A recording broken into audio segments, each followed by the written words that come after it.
temas desconocidos por parte de nosotros sobre la vida de San Martín como intendente de Cuyo. También quiero agradecer al representante del Instituto de Estudios Históricos Locales, a mis saludos a Coronel Andrevich. Y entonces San Martín del Perú ha cumplido 83 años desde su fundación, el 25 de febrero de 1935. Y el trabajo que estamos realizando de sensibilización para el bicentenario, estamos teniendo este tipo de eventos, encuentros internacionales con ponentes de la talla de la doctora que hoy nos acompaña. Esperemos darles buenas noticias muy próximamente de trabajos.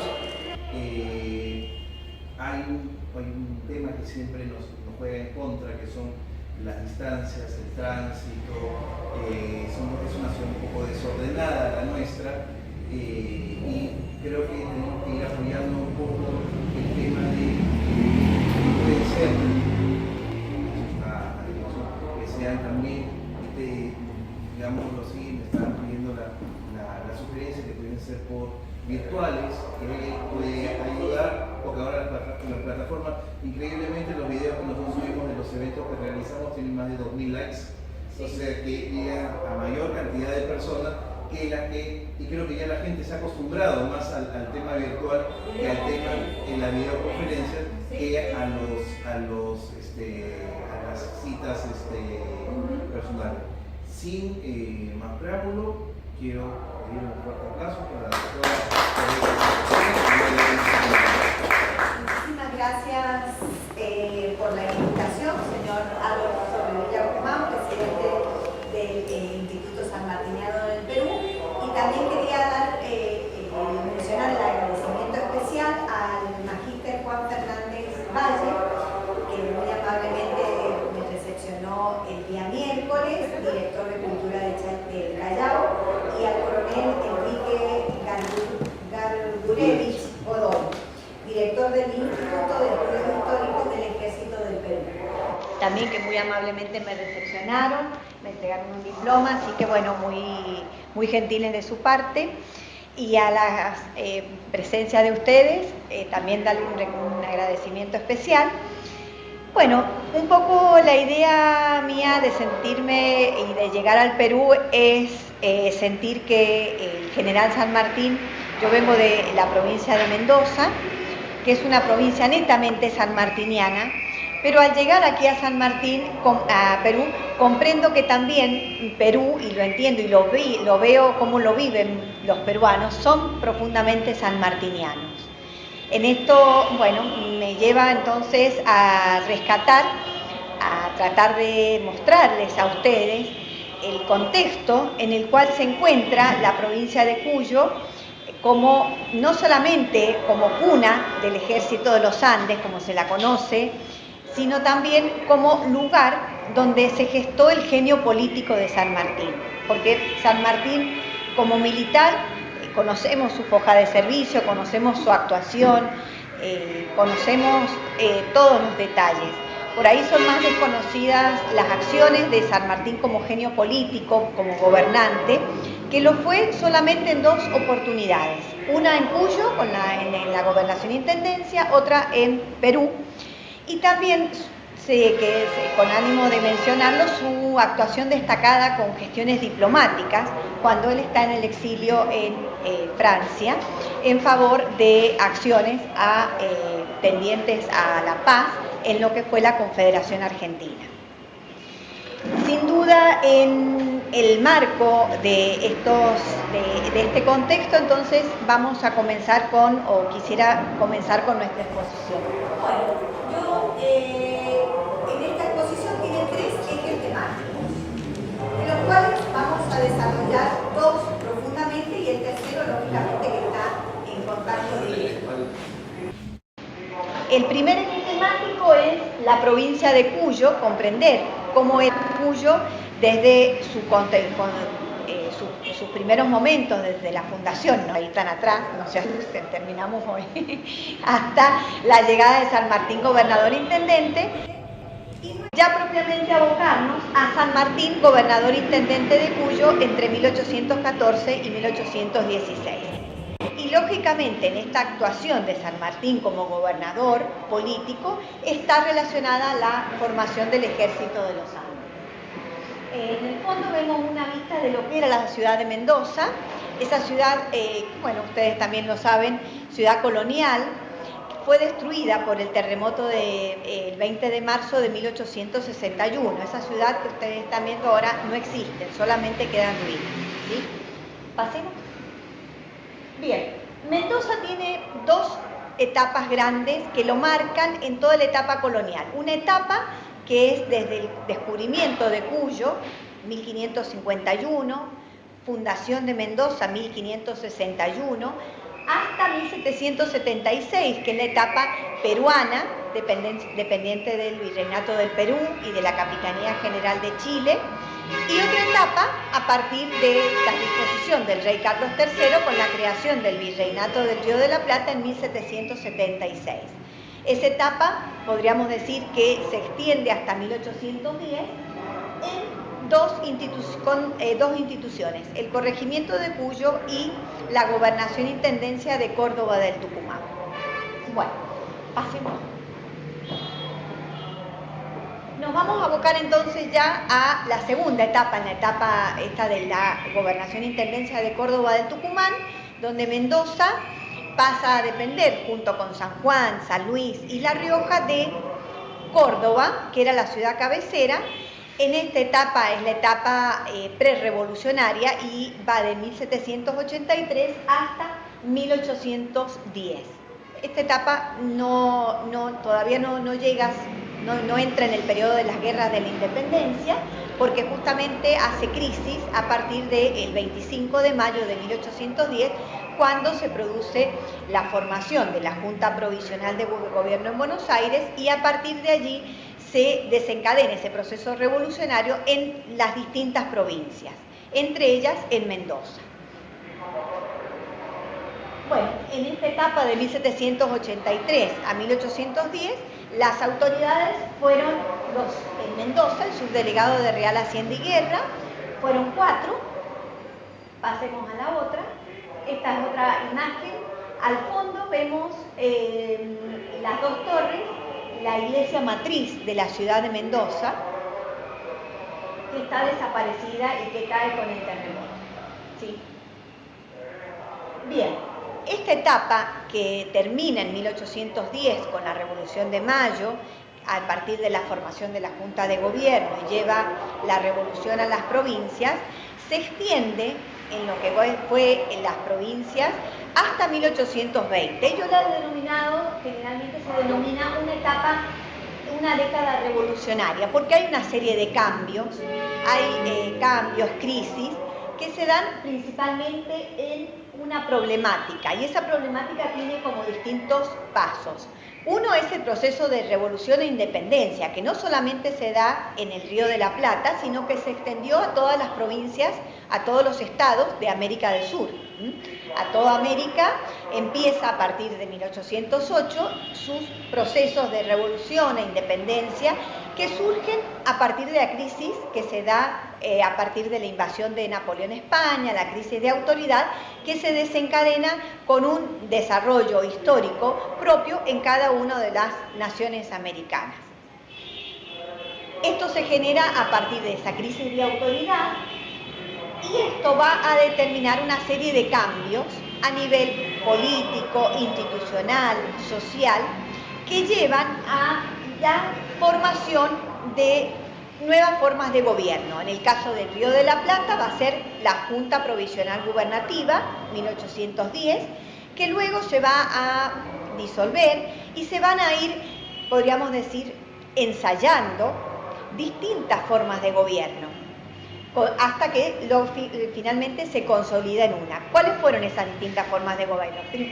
Triunvirato, primer triunvirato, segundo triunvirato y posteriormente el directorio. Es decir, que va a haber todo un aprendizaje institucional y político a partir de este proceso de ruptura institucional y político con España. ¿Por qué se da esto? ¿Por qué se produce esta crisis de autoridad? Principalmente porque de España habíamos dependido, y la monarquía española había sido podríamos decir, el contexto en el cual se mandaban las autoridades, llegaban, la estructura de poder venía ordenada, organizada desde España. Toda la legislación venía desde allá. De repente, y al punto de constituirnos como gobierno independiente, empieza a producirse una crisis de autoridad. ¿Cuáles eran los parámetros? ¿Cuáles eran los lineamientos constitucionales? Las normas que iban a regir a esas nuevas naciones, y se tuvieron que ir haciendo. Y se hicieron desde el tomar legislación española y el tomar legislación y el ir haciéndola a partir de las leyes, decretos, ordenanzas que se iban sancionando. Sí, vamos a la siguiente. Entonces, por eso justamente esta Mendoza que ustedes ven se desarrolla en esta etapa en lo que fue una década revolucionaria, realmente que produjo cambios, que trastocó el orden institucional establecido. Bien, pasemos a otra porque esa es la etapa, los cambios principales que se dan en Mendoza a partir de 1810. Tenemos que Mendoza reconoce a la Junta de Gobierno, posteriormente llega a Mendoza un teniente gobernador. Vamos a la otra. 1811 se forman juntas provinciales y en eso llegan las juntas provinciales a Mendoza también. Vemos cómo este devenir de distintas autoridades.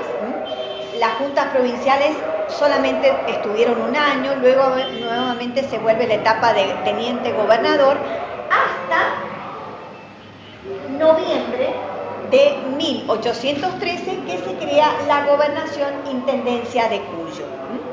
El gobierno del segundo triunvirato, en noviembre de 1813, crea la gobernación intendencia de Cuyo, formada por las tres provincias, Mendoza, San Juan y San Luis, Mendoza ciudad cabecera, ya no dependemos de Córdoba, y en esta etapa sí se destacan principalmente la colaboración del cabildo de cada una de las tres provincias y la participación de los tenientes gobernador que estaban en las otras provincias, en San Juan y en San Luis, como colaboradores de la autoridad en Mendoza. Esta etapa, un segundito, de la gobernación intendencia de Cuyo se extendió desde noviembre de 1813 hasta enero de 1820. Y sin duda, la acción más destacada se da durante el gobierno de San Martín como gobernador intendente. Pasemos a la otra, ahora sí. Otra. Bien. La gobernación intendencia de Cuyo tuvo 5 autoridades. Primero está, 4 autoridades. El coronel Florencio Terrada, que tiene funciones muy breves, militares, va a ser reemplazado por el coronel Marcos Balcarce, que también tiene funciones militares. Ambos dejan su cargo para trasladarse hacia Chile en auxilio de la situación inestable que se estaba produciendo en Chile, dado el avance español hacia el sur y el peligro que corrían ya la vieja patria chilena de ser invadida por los españoles. Es así que desde el 10 de agosto de 1814 hasta el 16 de octubre de 1816, 2 años y 2 meses prácticamente, San Martín va a ejercer el cargo de gobernador intendente de Cuyo. ¿Por qué deja el cargo en 1816? Deja el cargo renunciando como gobernador civil para abocarse definitivamente a la organización y a terminar de la preparación del Ejército de los Andes, porque en enero de 1817 estaba previsto ya el cruce.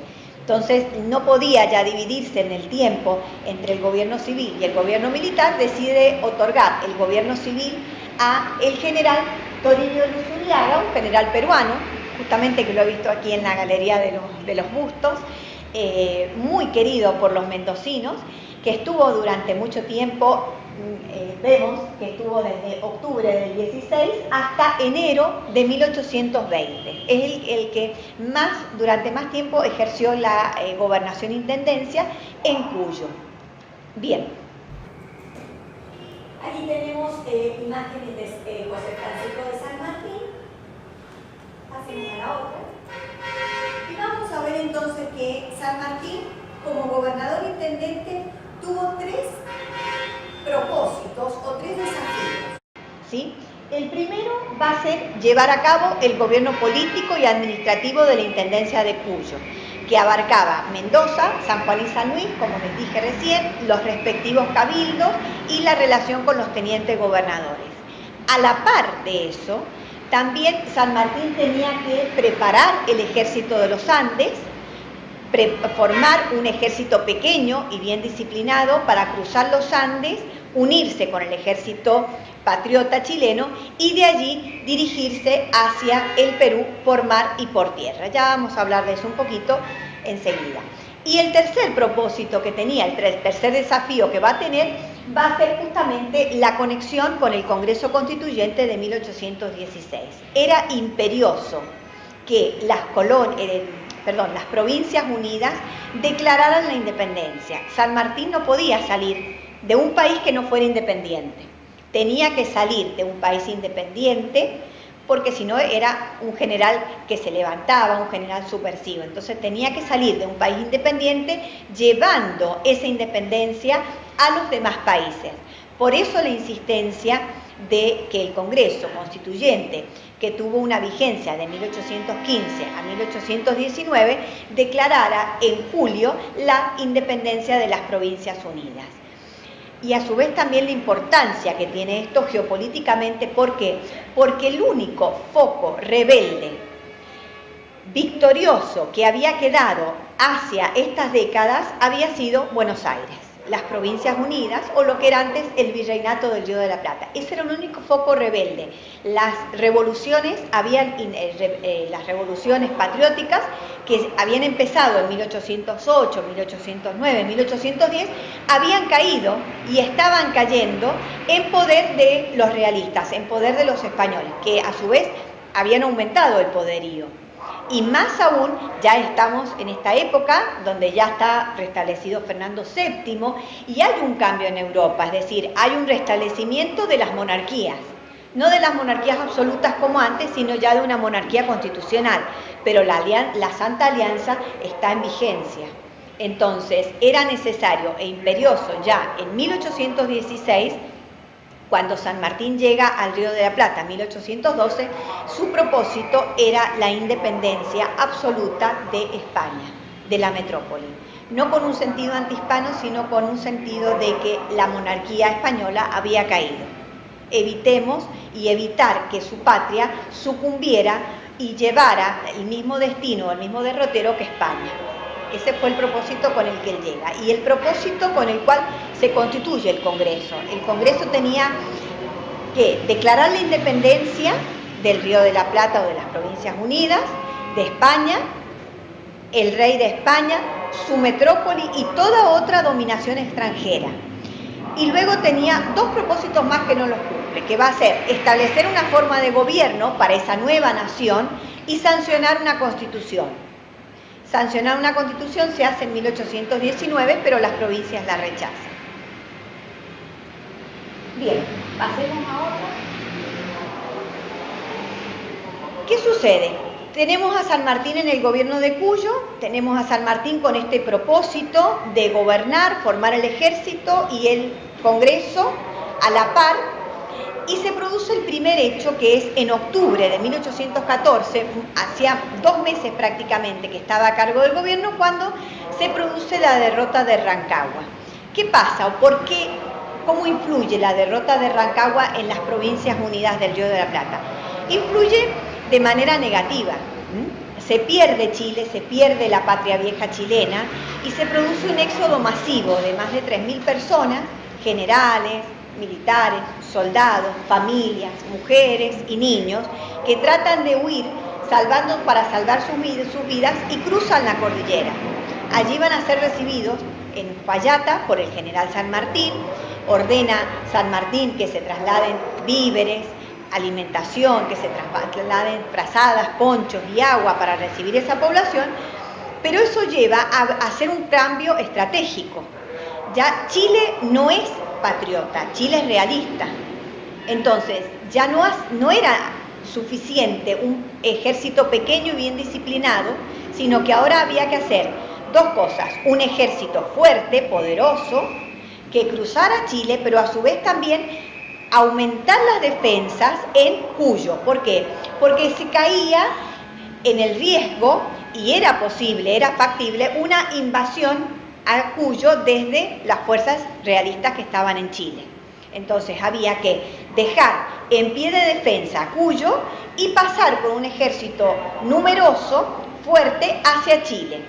Invadir Chile, liberar Chile y de allí llevar la independencia al Perú. ¿Y por qué se piensa desde Chile llegar al Perú? Porque lógicamente el norte había caído y había sucumbido bajo la presencia realista, que es donde más fuerte estaban, en lo que era el Alto Perú y las provincias del norte. Entonces, San Martín propone un ejército para pasar a Chile y el norte que quedara bajo la defensa de los gauchos de Güemes. Los gauchos, las montoneras de Güemes, los gauchos de Güemes, que defendieran con esa guerra montonera, esa guerra de guerrillas, defendieron el norte. Él, su hermana, soldados gauchos, defendieron y combatieron al español y lograron mantenerlo a raya en el norte, evitando que invadieran el territorio. Es importante destacar esto: los representantes de Cuyo fueron los protagonistas en la declaración de la independencia y fueron los espadachines, podríamos decir, en las letras de San Martín. ¿Por qué? El representante por Mendoza, Tomás Godoy Cruz, fue la voz de San Martín en el Congreso. San Martín se comunica por carta, vía epistolar, con Tomás Godoy Cruz, comunicándole todo diariamente sus sentimientos, ejerciendo presión para que Tomás Godoy Cruz, uno de los miembros más influyentes, junto con el de Antunes en el Congreso, fomentaran e hicieran rápida la declaración de la independencia. Juan Agustín Maza, también, no solamente amigo de San Martín, sino también un hacendado que colabora totalmente con el Ejército de los Andes. Juan Martín del Pueyrredón, el diputado por San Luis, que al momento de la declaración de la independencia había sido nombrado director supremo de las Provincias Unidas y es quien brinda todo el apoyo a la formación del Ejército de los Andes. Narciso Laprida, el diputado por San Juan, es quien está y firma el acta de la independencia el 9 de julio, y Fray Justo Santamaría de Oro, también diputado por San Juan, va a ser artífice de la declaración de la independencia y posteriormente, años después, en 1824, primer obispo de Cuyo, con sede en San Juan. Fíjense qué importante los representantes de Cuyo en el Congreso. Bien, San Martín, ya entonces aclarado cuáles fueron estos propósitos del Congreso, de la formación del ejército, vamos a ver que ejerce su función de gobierno como administrador. Entonces, él se va a encargar de reorganizar la administración pública, la economía, la sociedad, la cultura, va a encargarse de las múltiples funciones que llevaba el ejercicio de la política. Por eso vamos a ver que no fue un San Martín democrático, fue un San Martín monárquico, fue un San Martín republicano, pero fuerte. Entonces lo vamos a ver que desempeña todas las funciones de gobierno, como gobernador intendente que fue. Poder ejecutivo, a partir de su gobernación e intendencia, pero también fue legislador, ya que ejerció esa función a partir de la redacción de decretos y de bandos, donde ordenaba, legislaba. Va a ser juez. La justicia que era administrada en primera instancia por el Cabildo va a pasar en instancia superior a ser manejada por el gobernador intendente José de San Martín. Bien, si tuviéramos que hacer o desglosar la obra de San Martín en su gobierno, podríamos decir que ese fue su programa de gobierno, como le dicen acá, su programa de gobierno, ¿sí? Entonces, haciendo un pequeño análisis, porque da para mucho realmente, haciendo un pequeño análisis sobre su obra de gobierno, podríamos decir que en educación y muy parecido. Cuando yo les empiece a hablar, ustedes van a decir qué parecido a lo de Perú, porque realmente lo he visto yo.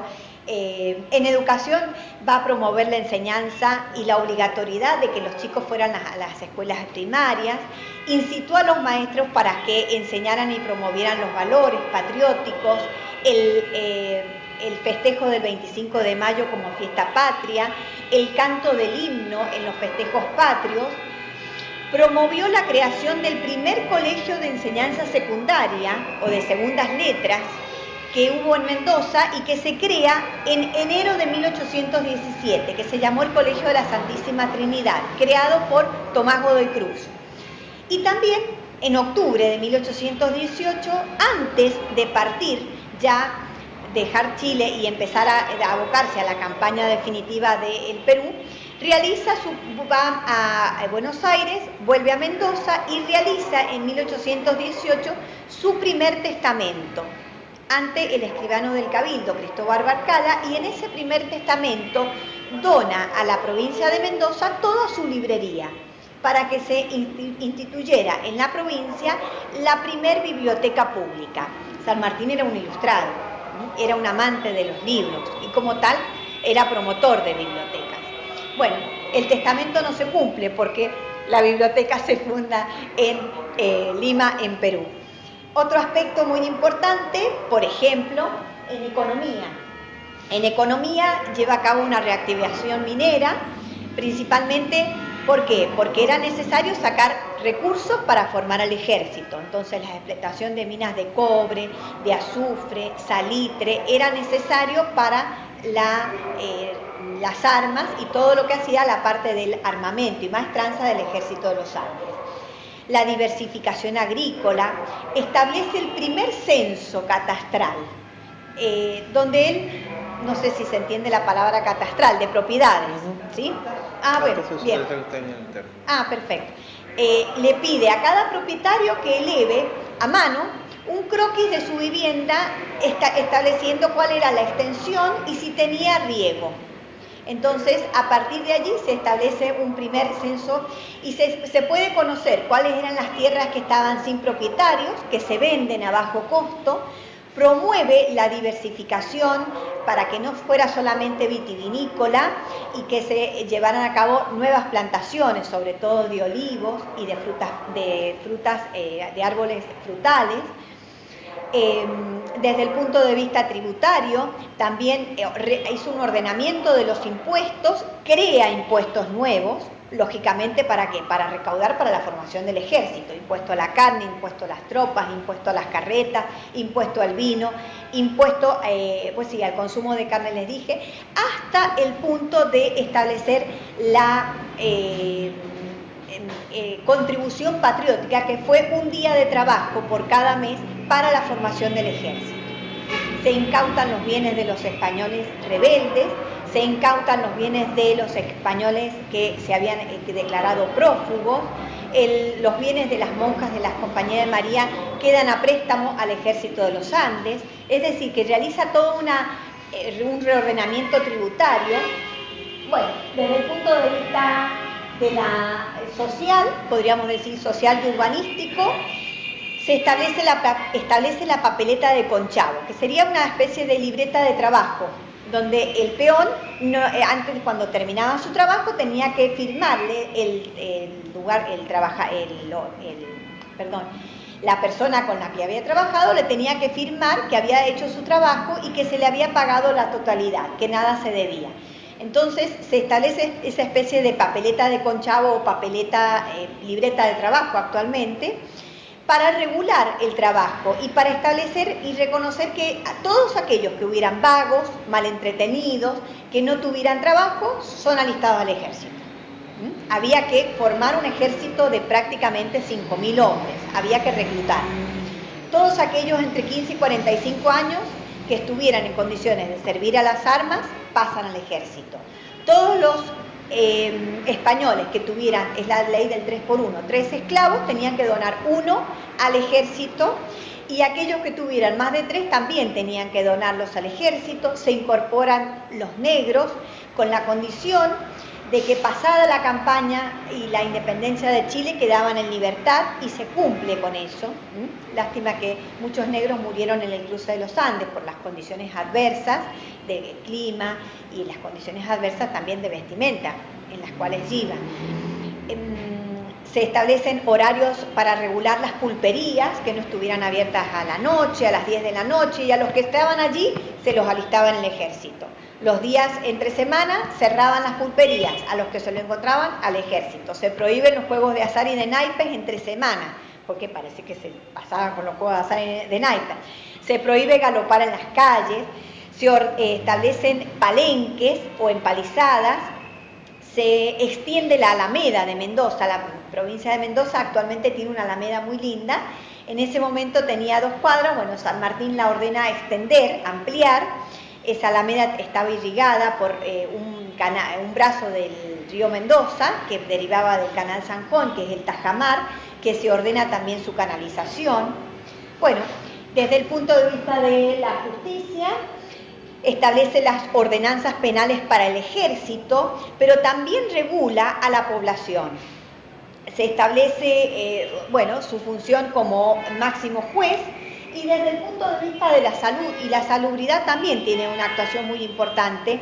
¿Por qué? Porque va a propagar la vacunación antivariólica contra la peste de viruela, no solamente en las tropas, sino que ordenó que se extendiera a toda la población, primero en la campaña y luego en la ciudad. En la provincia de Mendoza había un solo hospital, que era el de la Orden Betlemita, el Hospital San Antonio. No alcanzaba para satisfacer y atender a las tropas. Entonces, con la ayuda de betlemitas y franciscanos, crea hospitales de campañas, tiendas móviles en San Juan y en San Luis. Se establece la matanza de un gran número de perros enfermos de rabia. Se establece la obligatoriedad de blanquear y fumigar las casas para evitar las pestes por las ratas, la vinchuca. Es decir, que se realiza como gobernante una multiplicidad de obras que no solamente eran tendientes la mayoría de ellas eran tendientes a sacar recursos para formar el ejército, pero otras son de gobierno de administrador civil, para ordenar la gobernación e intendencia. Bueno, faltan muchas, yo he nombrado algunas. Aquí les voy a explicar algunas imágenes que son las más representativas. Esta es la actual Biblioteca Pública General San Martín, que se le pone su nombre y lleva su nombre a partir no de su fundación, porque se funda, podríamos decir que el acto fundacional se da o se reconoce el primer testamento de San Martín en octubre de 1818, pero recién abre sus puertas el 9 de julio de 1822, un poco más tarde, ¿sí? ¿Y por qué se le pone Biblioteca San Martín? En 1871, en este solar había sido comprado por el general San Martín. San Martín en Mendoza es donde compra la primer propiedad de él. Había comprado un solar que daba a la Alameda en la cual él paseaba, tomaba helado, le gustaba caminar por las tardes, y decide entonces comprar un solar allí para edificar su casa en lo que él le llamaba la ínsula cuyana, cuando terminara la campaña del ejército. Este solar va a permanecer, posteriormente va durante toda la vida de San Martín, posteriormente cuando muere su hija, lo vende y una de esas parcelas va a ser expropiada en la década de 1950 y es donde se construye actualmente la Biblioteca Pública General San Martín, y del otro sector, que se ve con la bandera roja, el Museo Histórico Sanmartiniano. ¿Sí? Bueno, pasemos a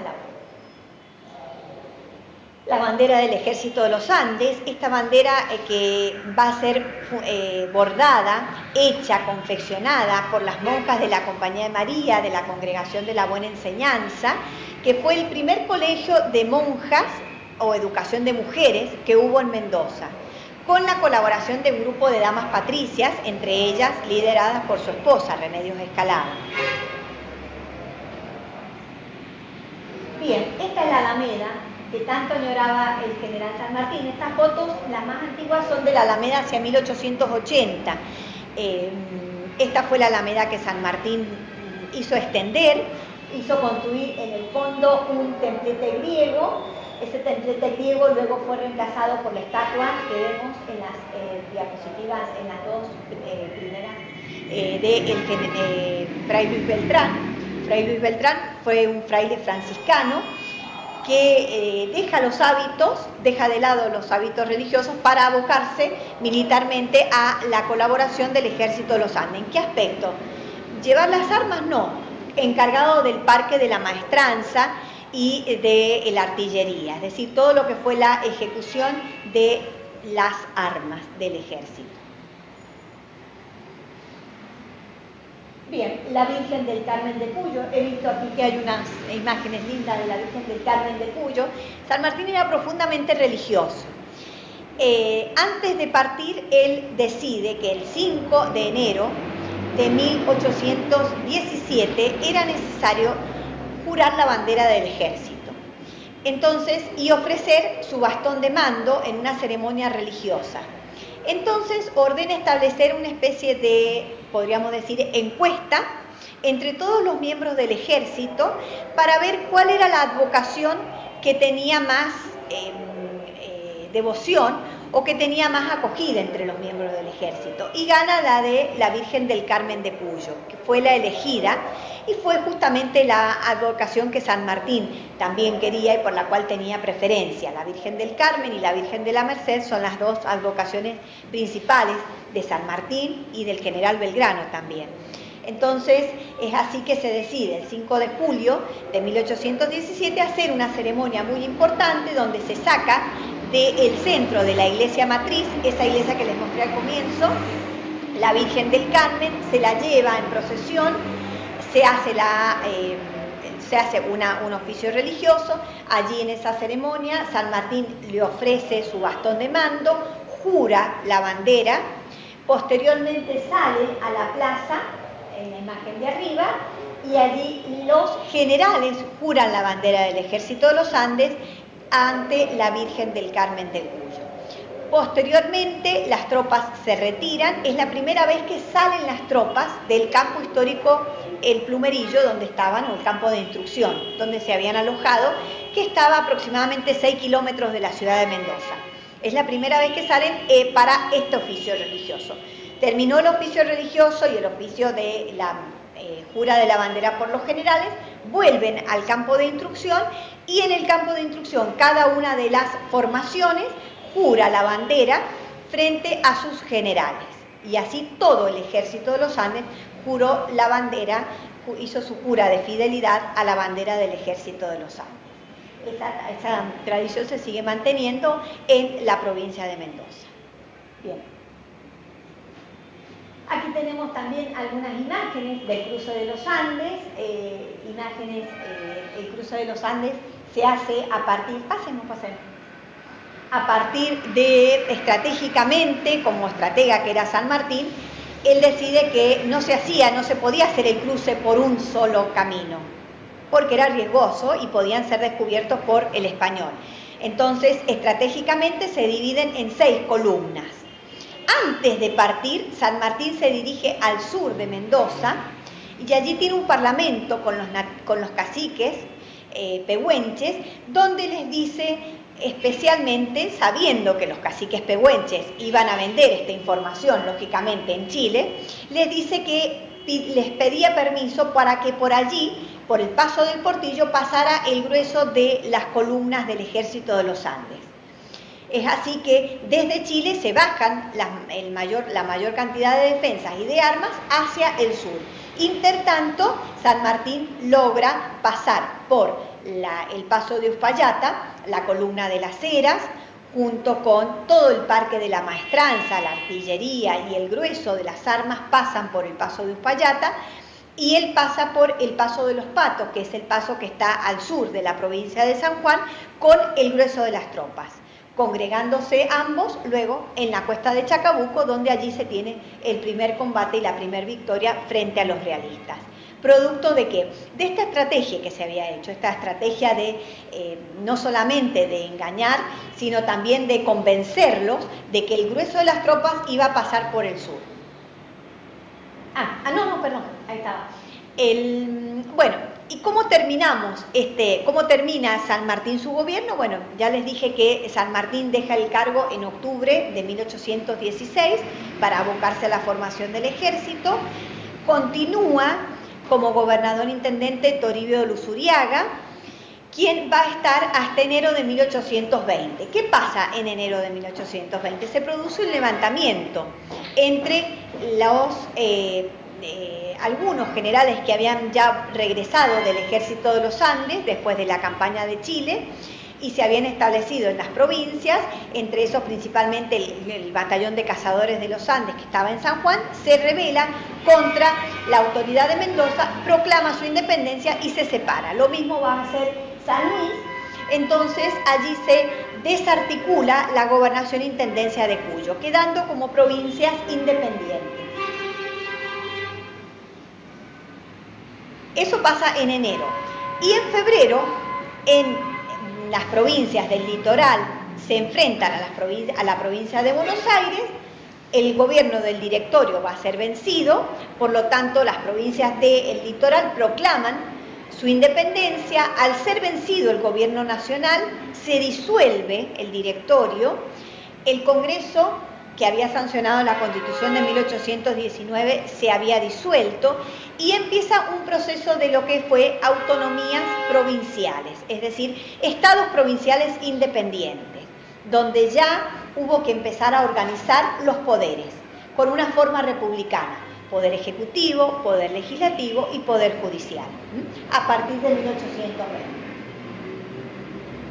Bien, esta imagen, si ustedes ven, aquí tenemos la iglesia matriz, aquella más alta es la iglesia de los jesuitas, actualmente ruinas de San Francisco, porque los jesuitas expulsos van a pasar a ocupar esas instalaciones, posteriormente los franciscanos, que se les cae la iglesia con un terremoto. De este lado, donde se encuentran las letras, estaba el edificio del Cabildo de la ciudad de Mendoza, un edificio que, por cierto, no era un edificio bello, era un edificio pesado, que no ha quedado retratado ni esbozado en ninguna litografía y en ningún dibujo. Parece que era demasiado feo, o era demasiado linda, imponente la imagen de la ciudad colonial. Y hacia atrás, bueno, se ven las torres de la iglesia de Santo Domingo, de los agustinos y más atrás de la Merced. Y esos árboles que se ven hacia atrás, esa es la Alameda.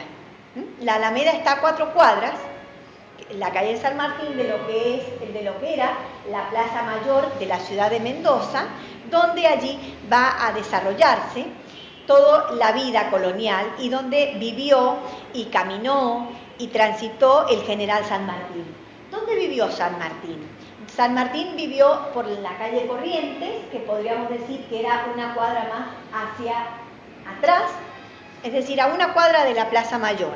Allí vivió en una residencia que no fue comprada, sino que era alquilada y se la prestan, es decir, la tuvo él mientras fue gobernador intendente.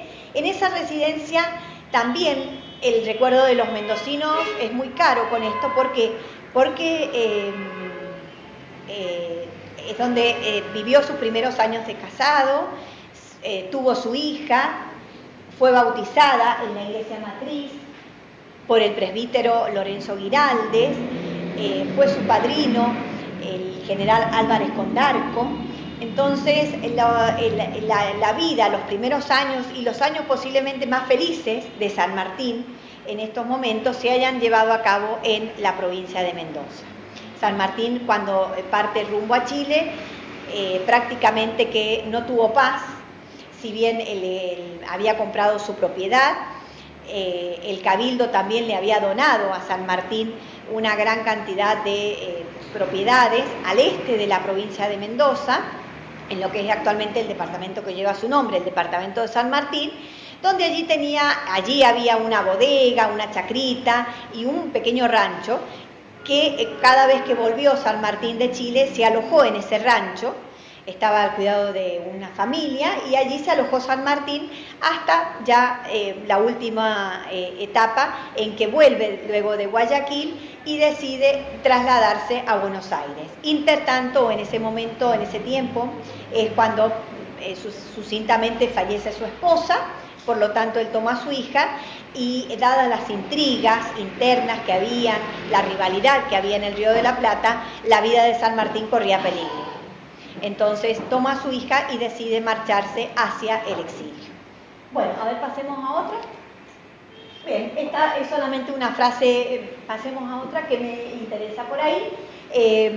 Y ya como palabras finales, yo quisiera destacar que la región de Cuyo, y de modo especial la provincia de Mendoza, como hemos visto, adquieren importancia histórica en el acaecer de las guerras de la independencia en América del Sur.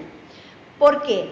Porque fue el sitio en el que San Martín formó el ejército de los Andes, pero para partir rumbo a Chile y rumbo a Perú para darle independencia a ambos países, pero también porque fue el lugar donde desplegó su genio político, su genio de gobernante en el transcurso que fue de 1814 a 1816.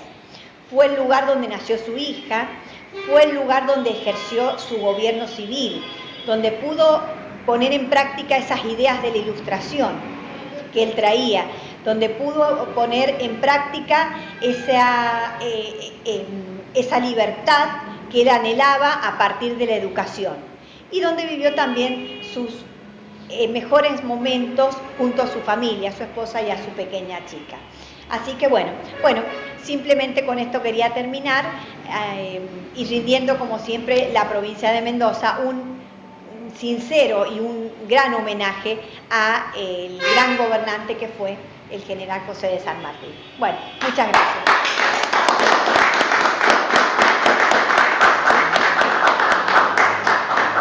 No sé si hay alguna pregunta que quieran hacerle a la doctora. Sí, por favor. Sí, por favor. Buenas noches. Para preguntas, no sé si de repente saliendo quizá un poquito del margen del tema. En primer lugar, los químicos llegan tras Huancagua, ¿no?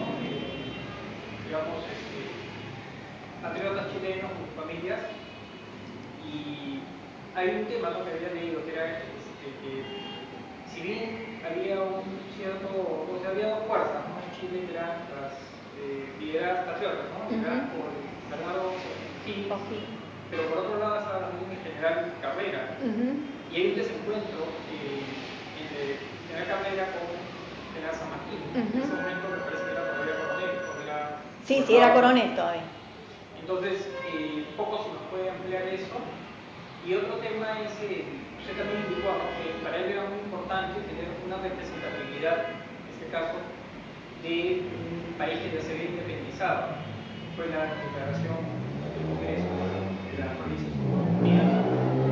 Pero cuando él, digamos, ya triunfa en Chile, ¿no?, paralelamente, que es algo que usted mencionó, la batalla de Cepeda, ¿no?, cuando Francisco Ramírez y Estanislao López, ¿no?, ingresan a Buenos Aires, ¿no?, y vencen al general, no pronuncio bien el apellido, Rondón, ¿no? Ajá, Rondón, sí. Entonces, el tema es que ahí también creo que hay una crisis de representatividad, porque él dependía básicamente de Buenos Aires, ¿no?, y ya ahí se corta un poco la comunicación, y es en Chile que tiene que pedirle, ¿no?, a alta oficialidad que lo respalde, ¿no?, claro, que le den, digamos, voto de confianza. Entonces, ¿cómo se maneja un poco eso, ¿no?, porque esa representatividad, ¿no?, Bien. Le respondo a él y después a usted, porque si no me las voy a olvidar. Sobre eso vamos de atrás para adelante. La primera es justamente lo que usted dice. Cuando se produce, San Martín fue designado y reconocido como general en jefe del Ejército de los Andes por el director supremo, Juan Martín de Pueyrredón, y era la autoridad que había en ese momento, el director supremo, más allá de la persona. Ese director supremo, esa autoridad, cae en febrero de 1820 y se disuelve, no hay poderes nacionales, hay provincias independientes, estados independientes. Entonces la figura de San Martín queda fuera, queda desvinculada de la autoridad que lo había designado, porque ya no existía. Entonces, en Chile es donde se produce el reconocimiento, porque él mismo pide, se produce el reconocimiento y la designación de San Martín como general en jefe del Ejército Unido, como respaldo mismo desde Chile. ¿Por qué? Porque en el Río de la Plata ya no había autoridad nacional, la autoridad que lo había designado ya no existía.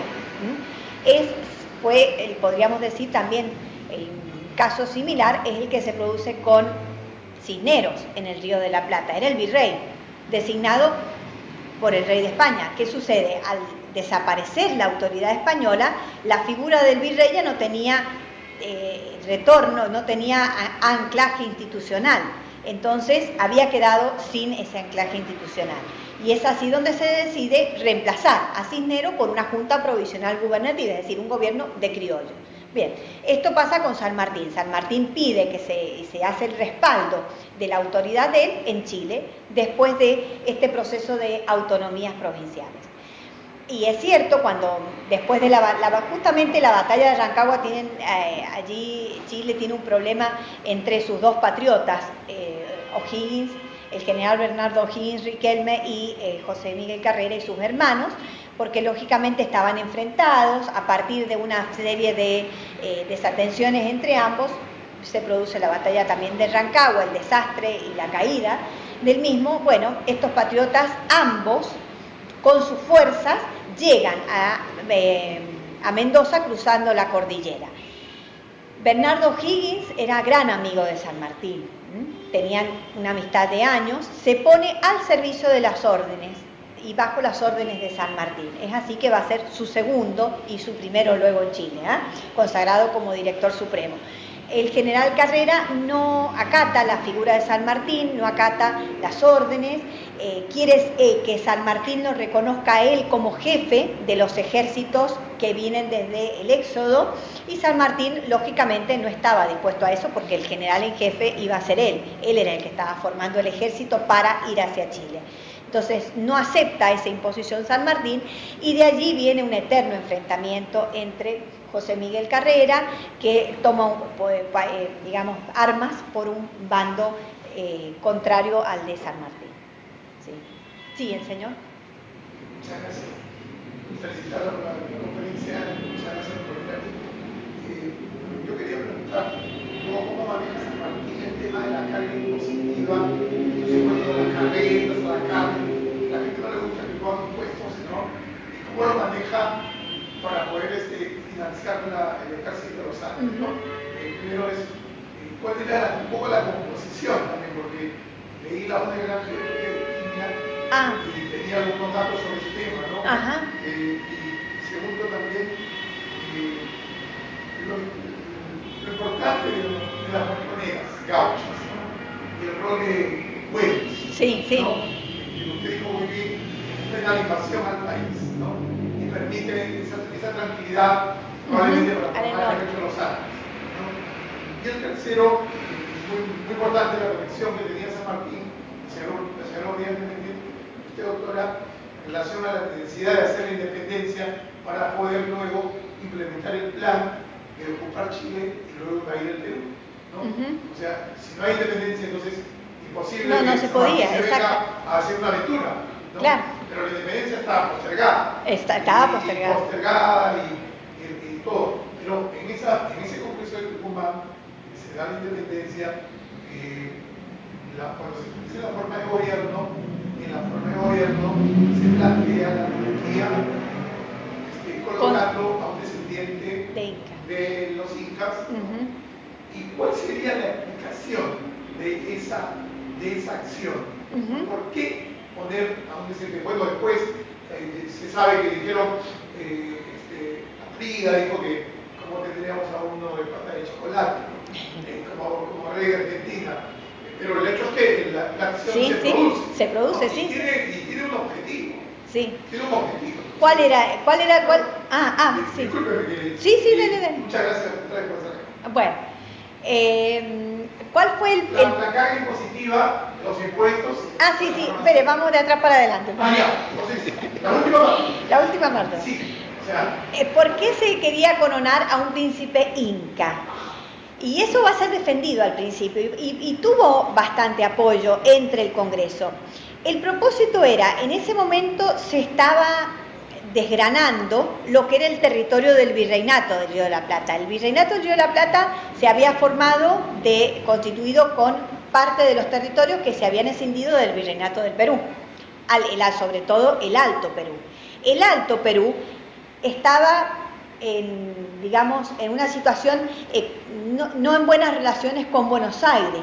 Entonces, el nombrar a un príncipe inca era atraer directamente a estos territorios para incorporarse y para generar ese polo político que se quería hacer con el Congreso Constituyente y la forma de gobierno. Por eso, justamente, para lograr anexar e incorporar a los territorios del Alto Perú es que se propone un príncipe inca.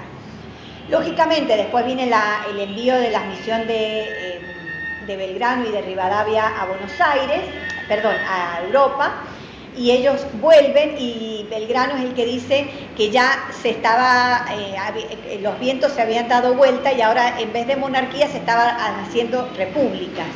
Entonces es donde se decide no buscar a un príncipe inca, sino que tratar de buscar otra salida institucional que finalmente no se logra.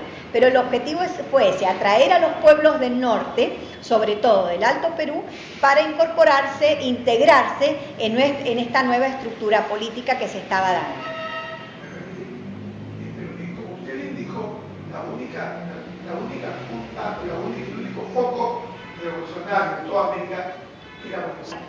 El resto estaba todo derrotado, incluyendo Simón Bolívar. Sí, sí, sí. En las guerras se había ido a Jamaica y luego a Haití. Sí, sí. Y entonces, mirar al Alto Perú, se presentaba una inminente invasión. Exacto. De las Santa Alianza. Sí, se había sí. recuperado y todo, ¿no? Exacto. Entonces, incorporar a los el Alto indígenas, Perú, o a los pueblos originarios, perdón, era sumar el Alto Perú, porque el Alto Perú estaba como que estaba, entonces era sumar al Alto Perú. Y también hay que recordar una cosita, el concepto de nación para San Martín era América, lo americano era la nación, porque estamos, y durante toda la etapa de la dependencia española, no existía ese concepto de naciones como lo es actualmente. El concepto de San Martín era la patria unida de América del Sur, ¿sí? Esa unión de América, de los países de América del Sur. Entonces, el tratar de unir a el Alto Perú, que se estaba desgarrando, implicaba, si se podía hacer a partir de la figura de un príncipe inca, que era factible en ese momento, se podía hacer, era sumarlo. Entonces sí, es por eso. Y, un segundito. Y respecto al norte, bueno, también va dentro de este contexto, las montoneras, la guerra de guerrilla, una guerra de desgaste, fue la que hizo Güemes. Güemes, su hermana, muchos generales que lo acompañaron y que han quedado opacados frente a la campaña sanmartiniana y al ejército de los Andes, pero que tuvieron sin duda el valor de ser verdaderas defensas en el norte para evitar con esa guerra de desgaste que invadieran y que pasaran por lo que era las provincias, el Alto Perú hacia abajo, es decir, las provincias de Salta, Jujuy, Tucumán. Y respecto a la parte impositiva, podríamos decir una trama, una telaraña, que nos llevaría mucho tiempo explicar todo el andamiaje impositivo que se hizo. Todos los impuestos que tenía el Cabildo se pasaron a las arcas de la Intendencia. Todas las recaudaciones que tenían las iglesias y cofradías pasaron a las arcas de la Intendencia. Y aparte se pusieron impuestos nuevos. Estos impuestos eran contribuciones forzosas, contribuciones de guerra. Recordemos que San Martín gobernaba y tuvo un gobierno fuerte, es decir, no era por si quieren colaborar, vamos a ver, no, eran contribuciones forzosas. Eran tiempos de guerra, Mendoza había que armarla como en una situación de pie de guerra, entonces eran contribuciones que se hicieron con ese propósito. Esos cuadros por ahí que hay de la donación de las damas mendocinas donando sus joyas, no, esa fue una imposición, es decir, todas las joyas eran necesarias para hacer y para abarcar las arcas de financiar la campaña del Ejército de los Andes. Es decir, sí, una donación patriótica va forzada, pero fue así. Es decir, eran tiempos de guerra y eran tiempos de gobierno fuerte. Bueno. Yo quería que si nos podría ampliar un poco, mencionar el tema de sable sagrado, sable hermoso, porque yo tengo dos versiones, ¿no? Una que he leído expresamente y otra que sustentan otra tesis del sable. Cuando yo he leído, he encontrado que San Martín, ya al final de su tiempo, cuando muere pobre y todo, y se refugia en Francia, ¿no? Él escribe su testamento. Entonces, el sable se lo dona a su mejor amigo. Y a su vez, el amigo, él tenía a su esposa, pero el amigo muere. Y entonces, la esposa viva, supuestamente cuando San Martín lo escribe en el testamento, lo deja por escrito que se lo da a su amigo, pero a su vez que su amigo se lo dé al hijo. Y así vio pasar de generación en generación. Pero ¿qué sucede? Que cuando muere el esposo, la madre y el hijo miran el sable y lo retornan, el sable y regresa a Argentina. ¿Eso es así? Definitivamente eso es así. Cuando San Martín lleva a cabo su testamento, él tenía una relación epistolar muy importante con Rosas.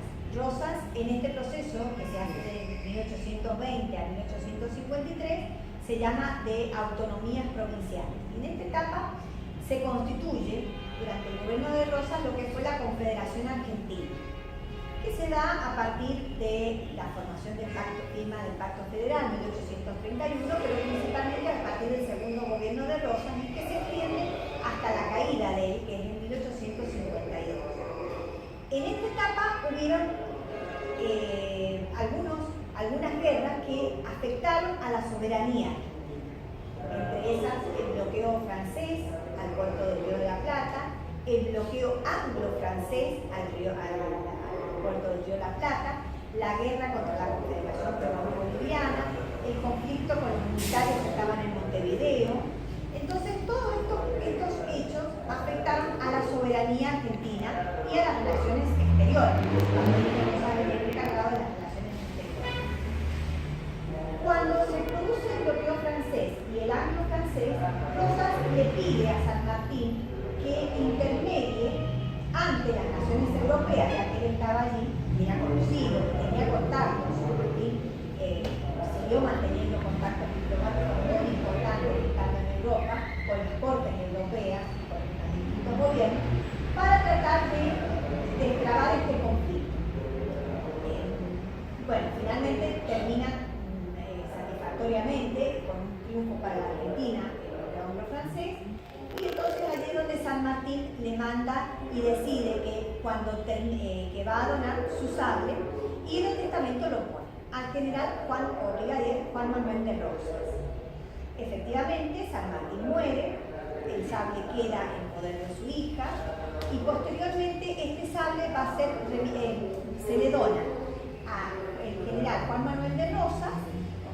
Rosas lo tiene, y Rosas luego lo deja al cuidado de la familia, es decir, de la familia Terrero, que eran los descendientes, su esposa, o sus hijos, o sus descendientes de sus hijos. Entonces Rosas se lo lleva, cuando se produce el exilio de Rosas en Southampton, en Inglaterra, él se lo lleva. Y mientras está Rosas vivo, el sable está bajo su cuidado. Es se muere Rosa, toma Mariquita, ¿sí? Mariquita, y lo lleva, fallece ella y posteriormente su esposo lo tiene, y así va pasando de mano en mano, podríamos decir, hasta el año 1880 en que se decide pedir una donación o restituir el sable oro de San Martín al Río de la Plata, y se le pide por parte del director en ese momento del Museo Histórico Nacional, para que lo done al Museo Histórico Nacional. Y es así entonces que va a ser donado a partir de una carta y enviado en un barco, en una corbeta, llega con un cofre cubierto con la bandera argentina y se lo recibe con todos los honores y se deposita en el interior del Museo Histórico Nacional.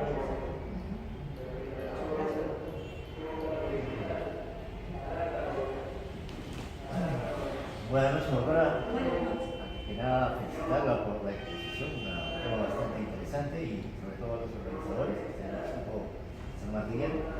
Quería hacerle una pregunta respecto a una de las micas que usted mostró, que es la aportación religiosa de Miral, particularmente por la Virgen María, pero en su versión de Virgen del Carmen. Acá en el Perú, San Martín también mantuvo esta advocación, tanto así que en el camino de Lima al Callao, en la iglesia de la Legua, cuando sitiaba la fortaleza de Berlín, se daba un tiempo para elevar una oración en el altar de la Virgen del Carmen, lo cual denota esa, de repente desde el punto de vista católico, esa fe religiosa. Pero ¿en dónde quedan esas versiones de que incluso fueron muchos de aquellos utilizados por sus adversarios cuando llegó al Perú particularmente, que tenía vínculos con la masonería? Incluso algunos sectores del clero utilizaron eso para desprestigiarlo, ¿no? Y quitarle lógicamente la fuerza a toda la expedición que llevaba al Perú.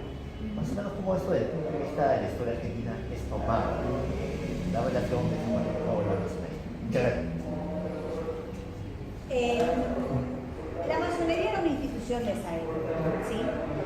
Pero más allá de eso, de la discusión de si San Martín participó activamente en la masonería, yo digo que San Martín no participa activamente en la masonería, se lo puede ver claramente a partir de qué, a partir de sus prácticas, a partir de sus prácticas religiosas, a partir de sus prácticas de gobierno. Por ejemplo, cuando él establece el reglamento que debían seguir los soldados en el campo de instrucción, estableció que se tenían que rezar el rosario a la noche, el domingo tenían que ir a misa, las prácticas mismas de él, el bautizar a su hija, el asistir a misa asiduamente los domingos, eso llevó a que el recibir San Martín a los miembros en Mendoza, pasa una misión apostólica que venía desde Roma y van a ser recibidos por el general San Martín. Entonces, eso nos está mostrando justamente las prácticas religiosas de San Martín que llevaron o que nos muestran no la práctica masónica de San Martín, ¿sí? Y que la masonería era una institución de la época, era una institución de la época. Era una institución que había en Europa, que se va a trasladar al Río de la Plata, que se traslada a toda América, que se traslada a lo que fue la Gran Colombia también, que estuvo presente. Estuvo y fue parte de las guerras de la independencia. ¿Sí?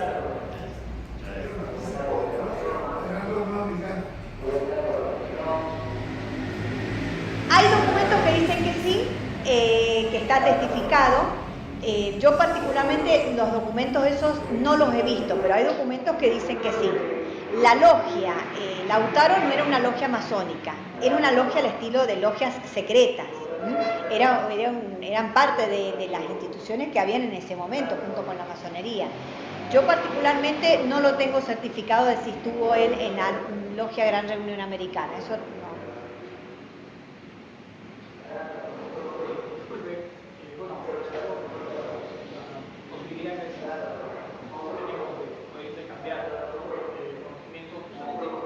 Quería hacer la pregunta, en realidad son algunas pequeñas preguntas. Bueno. Por ejemplo, respecto al tema, usted ha destacado bastante, ¿no? Las prácticas religiosas, usted ha usado esa expresión. Justamente entiendo yo que en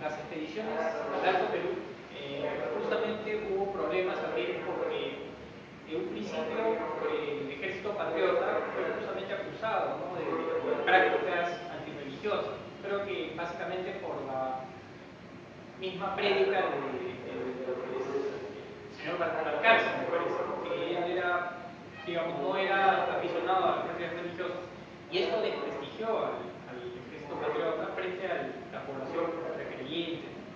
Y entonces, el caso ya del general Belgrano y luego el general San Martín más bien van a incidir, ¿no?, en la manifestación de prácticas de un catolicismo, ¿no?, visible ante los ojos de la población. Entonces, ¿en qué medida? Le digo porque luego en algún texto he visto, ¿no?, por ejemplo, alguna carta, ¿no?, que menciona justamente que el general Belgrano le aconsejaba, ¿no?, a San Martín que evidenciara, ¿no?, prácticas religiosas. Igual algún extracto de alguna carta dirigida entre San Martín y otro de sus amigos, creo que era el general Guido, hay una broma, ¿no?, de San Martín respecto a que bien lo podrían haber nombrado obispo, ¿no?, algo así, en Buenos Aires. Entonces, ¿en qué medida era esta visibilización de las prácticas religiosas era también una estrategia o era algo muy personal? Si me permite adicionales, Y esto usted para había destacado el carácter, digamos, la última intervención del pensamiento de San Martín respecto de América del Sur, ¿no? En algunos textos se habla del texto de la patria grande, ¿no? Entonces, pero yo he leído que justamente en muchas provincias, en la generalidad de las provincias, había un fuerte sentido, ¿no?, de este provincialismo, ¿no? Es decir, la gente era su provincia y eso era, ¿no? Inclusive los de Buenos Aires, supongo que los tenían, y ellos también a los demás, ¿no? Había mucho orgullo por su pequeña provincia o su gran provincia, ¿no?, frente a los demás. Y dos cosas pequeñas también adicionales, ¿no? Yo he leído las memorias del general Amatí y hay una mención, ¿no?, de este incidente entre general San Martín y el coronel Dorrego, cuando supone que van a usar la palabra uniformar las voces, dice, ¿no?, en Madrid, ¿no? Y el coronel Dorrego hace burla, ¿no?, supuestamente del general Belgrano, y entonces general San Martín le llama severamente la atención, inclusive dice que golpea al candelabro en la mesa, y esto trae consigo la separación, ¿no?, del ejército. Ahora, hay una versión similar de un incidente que menciona el general Paz en sus memorias póstumas, y hay un historiador, sin embargo, del siglo XIX que considera que esto no es así, que habla mal de la Madrid, ¿no? Entonces, ¿qué decir en esto? Y también una breve referencia, ¿no? Hay un historiador, en el siglo XIX hay dos grandes historiadores, bueno, que eran en la época, ¿no?, Mitre y Amerita, y hay otro historiador, no tengo bien el nombre, disculpen, ¿no?, que deja ver algo que también he leído respecto, ¿no?, que el general Paz no tenía mucha afinidad con Casa Martín, pero hay un cierto resentimiento, ¿no? Entonces, ¿a qué se debe eso? Gracias. Bueno, en general yo le puedo responder las últimas 3 preguntas diciendo que es parte del ejército, ¿sí? Un general en jefe no se puede llevar bien con todos, entonces por ahí los enfrentamientos y la falta de empatía que puede haber tenido con el general Paz puede haber sido. Las rencillas internas también existieron, y esas rencillas internas pasaron a la historiografía, porque el general Lamadrid era enemigo a muerte de Dorrego. Entonces, Lamadrid era íntimo amigo del general Lavalle, y Lavalle es el que mata a Dorrego. Entonces, las rencillas internas, esas intrigas que existieron en el ejército, se han trasladado a la historiografía también, y la interpretación que se da es esa. Sí. No, yo decía, Madrid, en este caso, Madrid, en su memoria muestra mucho sentimiento por la muerte de Dorrego, que era su compadre. Claro, pero después termina siendo enemigo, están en dos bandos enfrentados. No, o sea, porque yo lo que veía es que muy aparte de las rencillas, por ejemplo, bueno, Lavalle combate contra Rosas, ¿no? Pero eran hermanos de leche, inclusive, ¿no? Sí. En este caso, la Madrid era compadre de Rosas, era compadre de Dorrego, ¿no? Y en algún momento luchan juntos, en otro momento combaten. Y todos estuvieron en el ejército de los Andes, ¿sí? Y en ese como un ejército de humanos, sí, como toda institución, tuvo lógicamente sus divisiones y tuvo sus enfrentamientos. Y lógicamente esas divisiones después se trasladaron a dos grupos que terminaron dividiendo en bandos enemigos a muchos que habían estado juntos en el ejército de los Andes. Esos dos grupos fueron unitarios y federales y se enfrentaron a muerte, a tal punto que Dorrego sucumbe bajo las huestes de Lavalle y Lamadrid, que era el general o el segundo de Lavalle, va a ser quien lleva a Mendoza la revolución unitaria, deponiendo al gobernador que había estado con él en el ejército de los Andes, Rudecindo Alvarado. Entonces, en el ejército, como en todas las instituciones, siempre hubieron intereses opuestos, rencillas.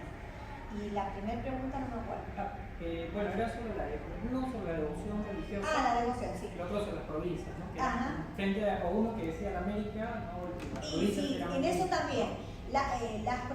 Si bien el propósito general es la América del Sur, la patria americana, lograr la independencia de toda América, de a poco van a ir surgiendo esos nacionalismos. Y esos nacionalismos se van a ir fortaleciendo cada vez más a medida que pase el tiempo. Lo vamos a ver primero entre Argentina y Chile, y posteriormente vamos a ir viendo que a medida que empieza la independencia, esos nacionalismos cada vez van a ir siendo. Pero a su vez, dentro de esos nacionalismos empiezan también los sectores locales a tener su protagonismo. Y sí, no todos estaban de acuerdo con esa gran patria de América del Sur, hubieron oposiciones, no fue querido por todos. Lógicamente tuvo sus detractores o sus opositores. Y sobre la parte religiosa, que no me acuerdo cuál era la pregunta. Sí, perdón, era por las prácticas religiosas, ¿no? Como Balcarce, por ejemplo. Ah, sí, ahí también con Sí. Claro, y también es lo mismo, que después lo relacionaba. Balcarce no era religioso. Y en un ejército, en una nación, en un país, en la reunión que estamos haciendo hoy, no todos tenemos ni el mismo punto de vista, ni la misma fe, ni un mismo punto de vista moral, cívico, religioso, ni civil, ni el mismo estado. Bueno, lo mismo pasa en ese momento. Lo que pasa es que por ahí queremos unificar todo y decir que, bueno, la profunda fe religiosa que tenía San Martín la utilizó en algunos casos y fue un elemento de propaganda, y sí, posiblemente sí, lo mismo que Belgrano, porque el oponerse a eso, pero llevaba a enfrentarse al ejército. El ejército, cuando él hace, por ejemplo, esta encuesta entre los miembros del ejército, la mayoría llevaban el escapulario de la Virgen del Carmen. Entonces, ¿cómo San Martín se va a mostrar opuesto a eso? Estuviera o no de acuerdo, había que unificar las voces, como les decía Dorrego. Entonces, es lo mismo, sí, son las instituciones y son esa diversidad que se da y el mando único que hay que ejercer y que hay que saber dominar. ¿Sí? La última. Sí, buenas noches. Saludándola por su primera exposición, quisiera hacer una consulta, ¿no? Y Dorito Usuriaga, o sea, cuando ocupa este cargo, ¿cómo llega, no? Y sigue la participación de Usuriaga también en todo este proceso. Ah, bien. Y llega porque es amigo de San Martín. Sí. Y San Martín, justamente, no solamente amigo de San Martín, sino también amigo del general Pueyrredón, que era el director supremo, y que es el que permite que traer a Pueyrredón, a Toribio Usuriaga como gobernador e intendente, porque era un caso extraño que, no siendo del virreinato de las provincias, del virreinato de Río de la Plata, viniera un general peruano a gobernar la intendencia de Cuyo. Pero se llega a ese caso justamente por ser amigo de San Martín y por su capacidad. Fíjense que en 1810, cuando Mendoza reconoce a la Junta de Buenos Aires, la Junta de Buenos Aires manda al general Moldes, que era salteño. Y los mendocinos no lo quisimos a Moldes. No lo quisimos, le hicimos la vida imposible, el cabildo se opuso, hasta que finalmente el pobre Moldes, con sus buenas intenciones de gobernar, estuvo 6 meses y se fue. Pero no con Toribio Usuriaga. Toribio Usuriaga tuvo una empatía con la Intendencia de Cuyo, tuvo una buena relación con el gobernador de San Luis, Jujuy, con la Rosa, con el Gimnasio de la Rosa de San Juan, que llevó a que se estableció, tuvo buenos vínculos con el Cabildo, entonces fue muy querido en Mendoza realmente, ¿sí? Termina renunciando frente al levantamiento sorpresivo del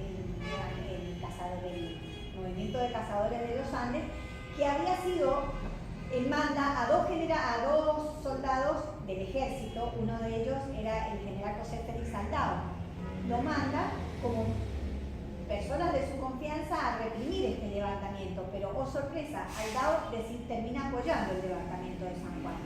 Y eso lleva a que Toribio Usullaga se da cuenta de que ya él, su momento de gobierno en Cuyo, ya no podía estar, ya no estaba respaldado. Entonces decide presentar su renuncia.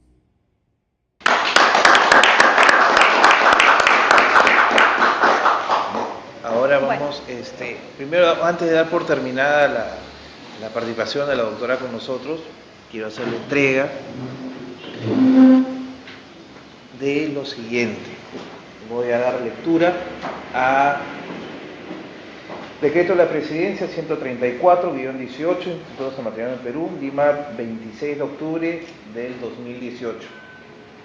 El Instituto San Martín del Perú, según su estatuto y reglamento, es una asociación cultural cívico-patriótica fundada con la finalidad de rendir permanente homenaje al libertador generalísimo don José de San Martín y Matorras, a los precursores, ideólogos, próceres y héroes de la independencia del Perú, fomentando el espíritu cívico de los peruanos.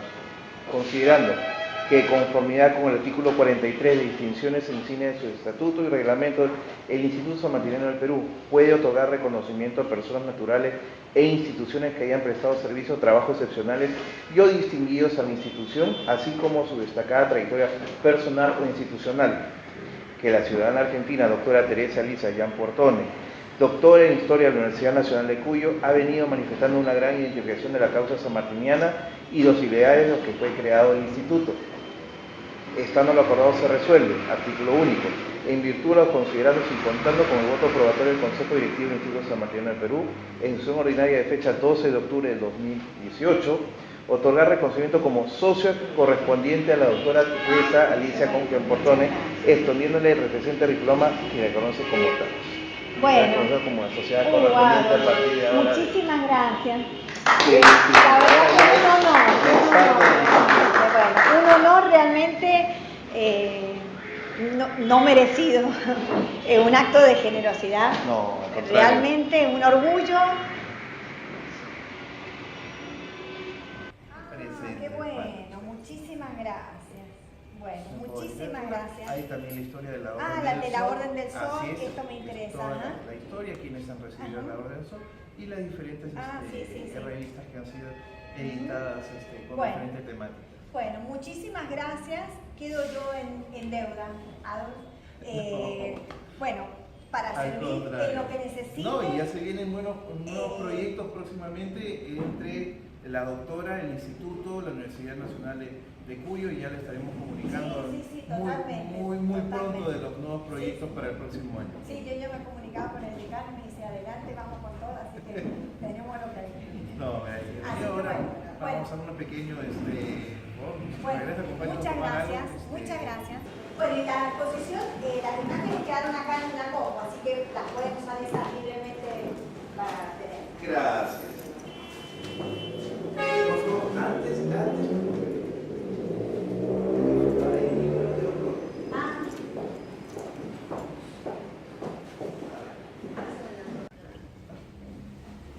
Ajá. ¿Y qué le pongo? Lo que se pone en el libro es lo que sale realmente del corazón. No. Asiento. Bueno.